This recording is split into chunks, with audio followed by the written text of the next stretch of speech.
جی السلام علیکم ناظرین، میں سید مراد مفتی آپ کے اپنے چینل انفولڈ یور سیلف پہ حاضر ہوں، اور رمضان کی آمد ہے۔ رمضان کا دوسرا روزہ ہے اور پہلا عشرہ ہے، تو آپ کو پتہ ہے کہ ہمارے چینل کا موٹیو یہ ہوتا ہے کہ اصلاحی پہلوؤں پہ اصلاحی چیزیں شائع کی جائے، دکھائی جائیں، بات کی جائے، کامنٹس لیے جائیں، آپ لوگوں سے اسی حوالے سے چیزیں شیئر کی جائیں۔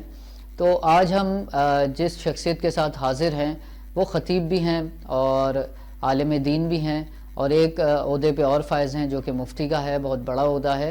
تو ہم حاضر ہیں مفتی اختر صاحب کے ساتھ، آئیے ان سے بات کرتے ہیں۔ السلام علیکم مفتی صاحب، کیسے ہیں آپ؟ وعلیکم السلام ورحمۃ اللہ وبرکاتہ۔ اللہ کا کرم، اللہ کا احسان، اللہ کی مہربانی، الحمدللہ۔ آپ ٹھیک ہیں؟ جی مفتی صاحب، آپ سے سوال یہ ہے کہ کیونکہ رمضان کا دوسرا روزہ ہے اور ہم لوگ باقاعدگی سے روزے بھی رکھتے ہیں، عبادات بھی کرتے ہیں، اور تمامی امت مسلمہ اس پہ عقیدہ رکھتی ہے کہ جتنی برکات، جتنی اللہ کی رحمتیں نازل ہوتی ہیں وہ اسی مہینے میں ہوتی ہیں۔ تو میں آپ سے جاننا چاہتا ہوں اور ہمارے ویورز بھی یہ جاننا چاہتے ہیں کہ اس رمضان کے مہینے میں کیا ایسی چیزیں ہوتی ہیں جو کہ ہمیں اختیار کرنی چاہیے، اور کس طرح سے اس کا اہتمام کرنا چاہیے، اور رمضان کے مہینے کی برکات کیا ہے؟ میں اپنے استاد محترم شیخ الاسلام حضرت اقدس مولانا تقی عثمانی صاحب دامت برکاتہم، جن کو دنیا جانتی ہے، پہچانتی ہے، اور پوری دنیا میں دین کا کام کر رہے ہیں، پوری دنیا گھومے ہوئے ہیں الحمدللہ۔ دنیا کے چار بڑے سب سے بڑے مفتی دنیا کے، ان میں سے ایک میرے استاد محترم شیخ الاسلام حضرت اقدس مولانا تقی عثمانی صاحب۔ میں ان کی بات نقل کرتا ہوں۔ حضرت جب ہم پڑھ رہے تھے، اللہ نے ارشاد فرمایا، میاں یہ جو رمضان آیا ہے یا روزہ آیا ہے، اس کا آسان مطلب تو اللہ نے فرما دیا کہ یا ایھا الذین آمنوا کتب علیکم الصیام کما کتب علی الذین من قبلکم لعلکم تتقون۔ یہ ہے مطلب۔ اس کو آسان اور سادہ لفظوں میں میرے استاد محترم نے فرمایا، بھیا کہ دیکھیں کھانا حلال ہے، اللہ نے منع کر دیا، پابندی لگا دی، نہیں کھا سکتے ورنہ روزہ ٹوٹ جائے گا۔ پینا، پانی وغیرہ، شربت وغیرہ، بوتل وغیرہ حلال ہے، لیکن روزے کی وجہ سے اللہ نے پابندی لگا دی، منع کر دیا، نہیں پی سکتے۔ بیوی حلال، لیکن روزے کی وجہ سے پابندی لگا دی، منع کر دیا، نہیں قریب جا سکتے۔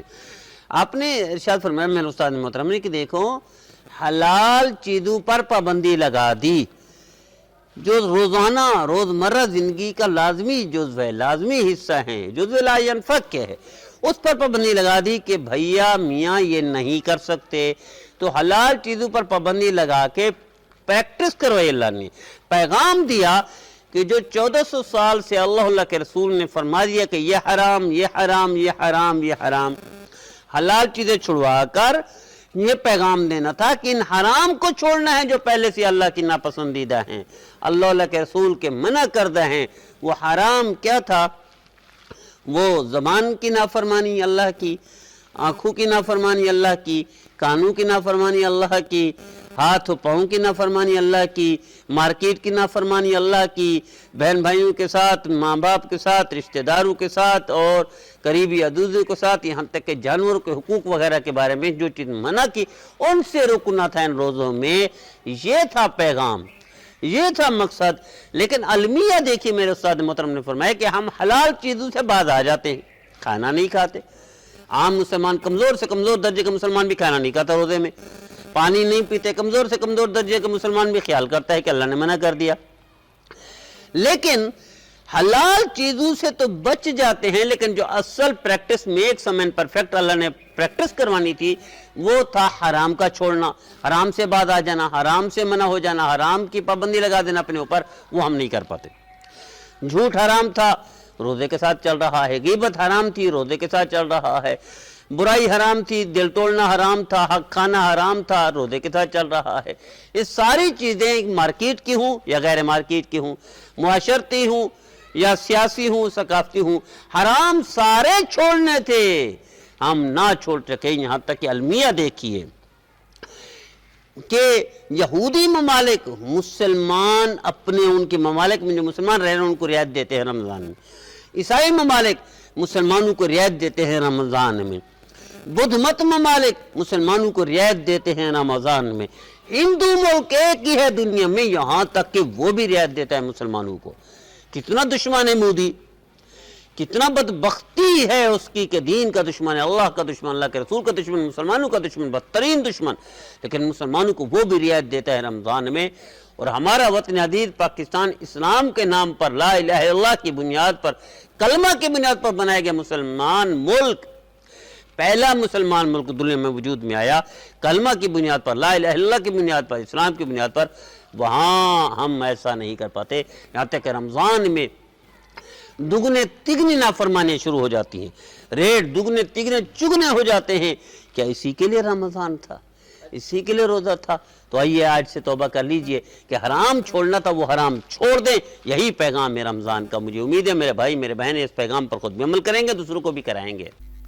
جی مفتی صاحب، آپ سے ایک سوال اور ہے کہ لوگ روزہ تو رکھتے ہیں لیکن اس کا اہتمام کس طرح سے کیا جاتا ہے اور اس کا طریقہ کار کیا ہے؟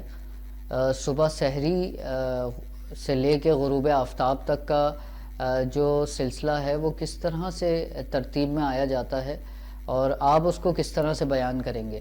دیکھیں سب سے پیاری اس میں ترتیب ہے ہمارے اسلاف نے، ہمارے کعبے نے، ہمارے بڑوں نے، خود نبی کریم صلی اللہ علیہ وسلم نے۔ سیدہ صدیقہ فرماتے کہ 2 مہینے پہلے انتظار فرماتے تھے نبی کریم صلی اللہ علیہ وسلم، پھر رمضان میں لنگوٹ کس لیتے تھے۔ کیا مطلب؟ کہ صرف اللہ کے لیے ہو جاتے تھے۔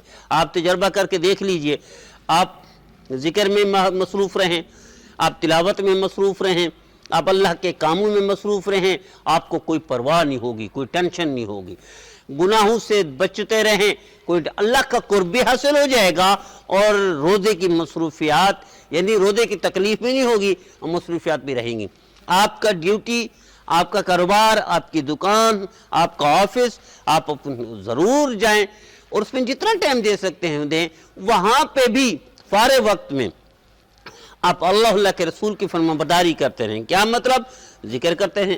بھئی زبان سے ذکر نہیں کر سکتے، دل سے تو ذکر کر سکتے ہیں، دل میں ذکر کر سکتے ہیں۔ نبی کریم صلی اللہ علیہ وسلم نے ارشاد فرمایا جب میری آنکھ سوتی ہے اس وقت بھی میرا دل جاگتا ہے۔ کیا مطلب؟ دل کی لو اللہ کے ساتھ لگی رہتی ہے، دل اللہ کی یاد میں مصروف ہوتا ہے۔ تو آئیے ہم بھی اس رمضان میں سب سے قیمتی لمحات، قبولیت والے لمحات، یا صبح کے لمحات یا دوپہر کے یا شام کے، اللہ کی یاد میں لگا دیں اور اللہ کی یاد سے ہٹ کر مخلوق کی خدمت میں لگا دیں تو دن بھی کٹ جائے گا، روزے بھی پورے ہو جائیں گے، اللہ کا قرب میں مل جائے گا، گناہوں سے بھی بچ جائیں گے، جو کہ اصل مقصود ہے گناہوں سے بچنا اور روزے کو بچانا۔ دیکھیں نیکی کرنا کوئی بڑا کمال نہیں، ہر بندہ نیکی کر سکتا ہے، بڑا چھوٹا، کمزور ایمان والا، بڑا ایمان والا، مضبوط ایمان والا، نیکی کرنا کمال نہیں ہے، اچھی بات ہے، لیکن نیکی کر کے اسے بچا کر قبر تک لے جانا یہ کمال ہے۔ یہ تب ہوگا جب اللہ کی یاد میں مشغول رہیں، خدمت خلق میں مصروف رہیں، گناہوں سے بچتے رہیں، تبھی نیکی بھی ہو جائے گی اور بچ بھی جائے گی قبر تک۔ اللہ ہم سب کو ایسا کرنے کی توفیق عطا فرمائے۔ اچھا مفتی صاحب، ایک بات اور پوچھنی تھی آپ سے کہ رمضان المبارک کے بابرکت مہینے میں جس طرح سے لوگ روزہ رکھتے ہیں اور ذریعہ معاش بھی ضروری ہے، لوگ ذریعہ معاش کے لیے باہر بھی جاتے ہیں، لوگوں سے انٹریکشن بھی ہوتا ہے، ملاقاتیں بھی ہوتی ہیں، اور پھر روڈوں پہ ہم نے دیکھا ہے کہ لڑائی جھگڑے بھی ہو رہے ہیں، ایک دوسرے سے گالی گفتار بھی ہو جاتی ہے۔ اس طرح کی جو معاملات ہیں اس میں روزے کی کیا اہمیت ہے اور کیا روزہ رہتا ہے؟ تو لوگ جس طرح سے روزے کو ادا کریں، تو صرف میں یہ جاننا چاہتا ہوں اور اپنے ویورز کو بھی بتانا چاہتا ہوں کہ روزے کی اہمیت کیا ہے، تو آپ اس کے بارے میں کچھ کہنا چاہیں گے؟ دیکھیے اس کے بارے میں مثلا آپ سے کوئی لڑائی کرتا ہے، کوئی جھگڑا کرتا ہے، گالم گلوچ کرتا ہے یا کوئی بھی ہاتھ ہپائی کی نوبت تک کرتا ہے، تو آپ حدیث میں خود ہے کہ آپ اس کو بتا دیں بھائی میرا روزہ ہے۔ روزے کا مطلب بھوکا رہنا نہیں ہے، روزے کا مطلب پیاسا رہنا نہیں، روزے کا مطلب آپ کے ہاتھوں کو روزہ آپ استعمال نہ کریں، آپ کی زبان کو روزہ آپ اس کو استعمال نہ کریں، آپ کی آنکھوں کو روزہ آپ اس کو استعمال نہ کریں، آپ کے کانوں کو روزہ جب ان سب کو روزہ دار بنا دیں گے، لڑائی جھگڑوں سے خود بخود ختم ہو جائیں گے، خود بخود بچ جائیں گے۔ تو آئیے طے کر لیجئے، آپ کے ہاتھوں کو بھی روزہ ہو آج کے بعد، آپ کی زبان کو بھی روزہ ہو آج کے بعد، آپ کی آنکھوں کو بھی روزہ ہو زبان کے آج کے بعد، آپ کے کانوں کو بھی روزہ ہو، اور آپ ہر لحاظ سے روزہ دار بن جائیں گے تو یقیناً دنیا اور مافیہ سے لا تعلق یعنی جھگڑوں سے باز آ جائیں گے۔ وگرنہ اگر یہ ان اعضاء کا روزہ نہ ہوا، صرف بھوکے پیاسے رہنے سے کچھ حاصل نہیں ہوگا، ثواب بھی ضائع ہو جائے گا، اور دن کا بھوکا رہنا اور پیاسا رہنا بھی ضائع ہو جائے گا، اور روزے کا مقصد بھی فوت ہو جائے گا، اور اجر بھی نہیں ملے گا۔ تو ان سارے اعضاء کو روزہ دار بنا دیجئے، تو ساری مخلوق کو فائدہ پہنچائیے۔ اور اگر کوئی نقصان کرتا ہے، کوئی تکلیف دیتا ہے، کوئی دکھ دیتا ہے، تو آپ یوں سمجھے کہ آپ روزہ دار ہیں۔ دیکھیں میں آپ کو ایک مثال دوں، انڈیا میں ایک شخص کو 32 سال یا 35 سال یا 38 سال مجھے یاد نہیں ہے، ٹرک چلانے پر انعام دیا گیا کہ اس نے ٹرک چلایا، ایکسیڈنٹ نہیں ہوا۔ تو اسے پوچھا گیا بھی ایکسیڈنٹ نہیں ہوا، 38 سال یا 32 سال وغیرہ وغیرہ، تو اس کا راز کیا ہے؟ تو اس نے کہا میں راز بتاؤں، میں روڈ پر ہر گاڑی والے کو پاگل سمجھتا تھا، تو پاگل سے بندہ خود بچتا ہے، الجھتا نہیں ہے، اس سے لڑتا نہیں ہے، اس کے ساتھ ٹکر نہیں مارتا۔ وہ ایسے ہی ہے جیسے دیوار کے ساتھ ٹکر مارنا یا پتھر کے ساتھ یا پہاڑ کے ساتھ ٹکرانا۔ تو میں اپنے آپ کو محفوظ رکھتا تھا کہ بھی آنے والا پاگل ہے، وہ مار سکتا ہے، میں خود بچا کے چلتا رہا، اس لیے آج تک میرا ایکسیڈنٹ نہیں ہوا۔ تو آج سے ہمیں بھی ایسا ہی کرنا ہے کہ ہمیں روزہ ہے تو اس کا مطلب ہے کہ کوئی گالی والا ہمیں متاثر نہیں کر سکے گا، غیبت والا متاثر نہیں کر سکے گا، لڑائی جھگڑے والا متاثر نہیں کر سکے گا، ہاتھا پائی والا متاثر، کیونکہ ہمارا روزہ ہے، ہمارا روزہ ہے۔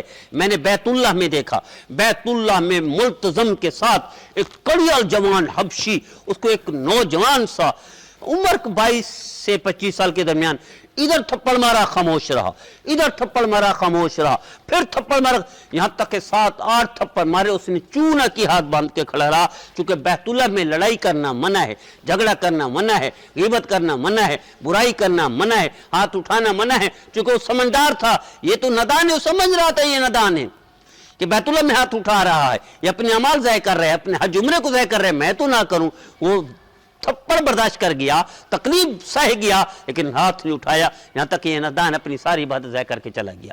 تو آئیے ہم بھی آج کے بعد روزہ دار بن جائیں، تو یقیناً دنیا معافیہ سے اللہ تعلق ہو جائیں گے، اور ہمیں کسی کی تکلیف دینا، ڈسٹرب کرنا، دکھ دینا، گالی دینا کوئی متاثر نہیں کر سکے گا۔ اللہ ہم سب کو نبی کریم صلی اللہ علیہ وسلم کی ہر سنت پر عمل کرنے اور کرانے کی توفیق عطا فرمائے۔ جی مفتی صاحب بہت شکریہ آپ کا آج کی ٹرانسمیشن میں وقت دینے کے لیے، اور بہت شکریہ ناظرین آپ کا بھی دیکھنے کے لیے، اور آپ لوگ ہمارے کمنٹ سیکشن میں کامنٹس کر سکتے ہیں، چینل کو سبسکرائب کرنا مت بھولیے گا، بیل آئیکن کا بٹن بھی دبا دیجیے گا تاکہ ساری تمام آنے والی ویڈیوز آپ تک پہنچتی رہیں۔ اور کامنٹس آپ کے اس لیے ضروری ہیں کہ کوئی سوالات ہوں تو اس کے جوابات ہم دوبارہ کے سیشن میں مفتی صاحب کے ساتھ بیٹھ کے وہ آپ کے گوش گزار کر سکیں، آپ کو بتا سکیں۔ تو کائنڈلی کامنٹ سیکشن میں سوالات کا سلسلہ جاری رکھیے گا، اور کوئی آپ نے کوئی اپنی آرا یا رائے ہم سے شیئر کرنی ہے تو وہ بھی کر سکتے ہیں، اور انشاءاللہ مفتی صاحب کے ساتھ یہ سیشن جاری رہے گا پورا رمضان۔ آپ سے انشاءاللہ نیکسٹ سیشن میں ملاقات ہوتی ہے۔ بہت شکریہ۔ پاکستان زندہ باد۔ اللہ حافظ۔